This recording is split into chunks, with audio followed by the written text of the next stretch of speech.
Bonjour et bienvenue sur les Mus Vagabonds. Aujourd'hui on va s'intéresser à l'histoire de Katharina, la lame sinistre.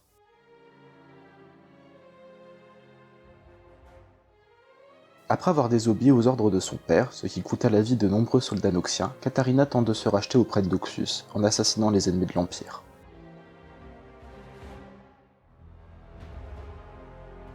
Katharina du Couteau est née dans l'une des familles nobles les plus respectées de Noxus. Son père, le général du Couteau, est un héros de l'expansion de Noxus à Shurima. De ce fait, la famille du Couteau vécut à Urzeris. Le général fut appelé à Noxus pour préparer l'invasion d'Ionia, et il emmena Katharina avec lui. Il lui fit commencer un entraînement d'assassin dès son plus jeune âge, afin qu'elle puisse servir l'Empire de Noxus. Mais le général du Couteau avait beaucoup d'élèves, et il était difficile à impressionner, alors Katharina repoussa à chaque fois ses limites pour devenir meilleure.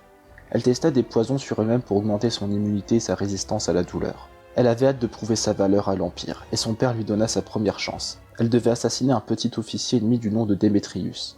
Katharina se sentait insultée, trouvant que ses talents seraient gâchés sur une cible d'aussi faible valeur. Voulant impressionner son père, elle se faufila dans le camp ennemi et assassina le commandant en chef. La victoire de Noxus était assurée, du moins c'est ce qu'elle croyait.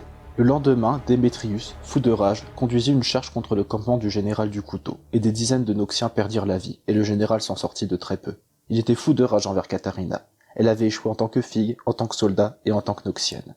Couverte de honte, Katharina était bien décidée à se venger en prenant la vie de Démétrius. Pour la punir de son échec, le général du Couteau envoya Talon, un de ses protégés, pour aller assassiner sa fille, mais il ne parvint qu'à lui laisser une cicatrice à l'œil gauche. 6 heures plus tard, Katharina jeta la tête de Démétrius aux pieds de son père. Elle lui dit qu'elle avait hésité à prendre sa tête, mais qu'elle comprenait pourquoi il avait ordonné sa mort. La cicatrice de Katharina lui sert désormais de rappel constant de son échec, mais elle s'est jurée de se racheter, coûte que coûte, afin de pouvoir servir l'Empire de Noxus.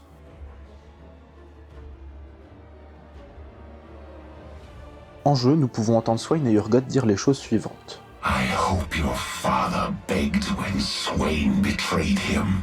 Do they know who killed your father? Or do they still blame me? Cela laisse sous-entendre que le général du Couteau est mort, et là où Urgot accuse Swain, le grand général laissera entendre qu'il n'est pas responsable de la mort du général du Couteau, qu'il a d'ailleurs soutenu lors de son coup d'état. Le mystère reste donc entier. Il ne faut pas oublier que Swain est un homme plein de mystères et qu'il peut mentir. Nous en apprendrons sûrement plus lorsque Talon recevra son nouveau lore. Il faut aussi se méfier des phrases en jeu, donc il faut prendre cette théorie avec des pincettes.